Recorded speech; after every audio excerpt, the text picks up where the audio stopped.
if people can handle the freedom of democracy. When did I say that? Some years ago. No, no, no.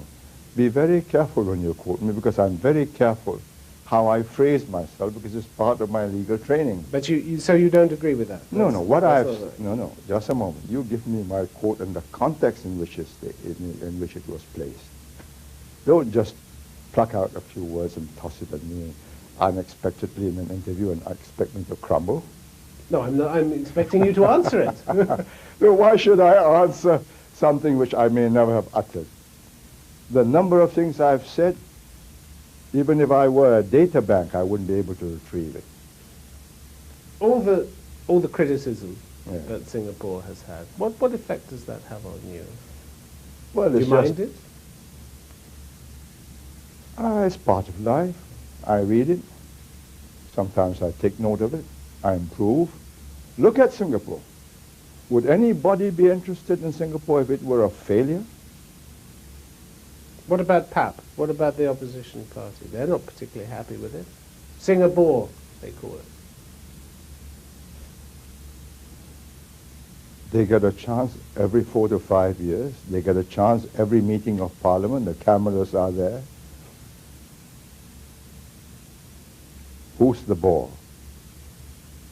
If there was such a marvelous proposition, I would have been tossed out years ago. It's one of the few countries where people have the right to toss a government out, and they have not done so. I think, despite all that the West have said, nobody has said that we've been stuffing the ballot papers in. Not even our meanest enemies. They have criticized the human rights record, the number of executions, for instance, haven't they? They may believe that if you're kind to drug traffickers, you get a better society. In America, they're changing their minds and they're sending people back to death row. In Singapore, before you land, their hostess or the steward will announce that there are very heavy penalties if you're found with more than a stated number of grams of certain prohibited drugs. And if you still come in with a few kilos of them, which will destroy hundreds, thousands of families, one death is too kind, because you're killing that family every day for years and years and years, that a daughter or a son is an addict. But the per capita rate of executions in Singapore is much higher than in the United States. Have you worked it out? According to Amnesty International. Have they worked it out Apparently. accurately? Per capita of what? Per capita of drug traffickers or per capita of population of Singapore? I am executing foreign drug traffickers. Let me tell you, the people who have been executed. Nigerians, because Nigerians are the most unlikely of drug traffickers in this Asian society. Dutch women traveling with African men. Dutchmen traveling with Chinese women. How do you calculate per capita? Per capita of Dutchmen entering Singapore, or per capita of Singaporeans as against Dutchmen? What's Amnesty talking about? Do they know what's happening? Do they ask themselves, what would happen if we send them all to prison for 5, 10 years, and we'll have to make more prisons because there'll be such an endless stream of them. And this is, despite the death penalty, the rewards are so enormous that people are willing to risk it.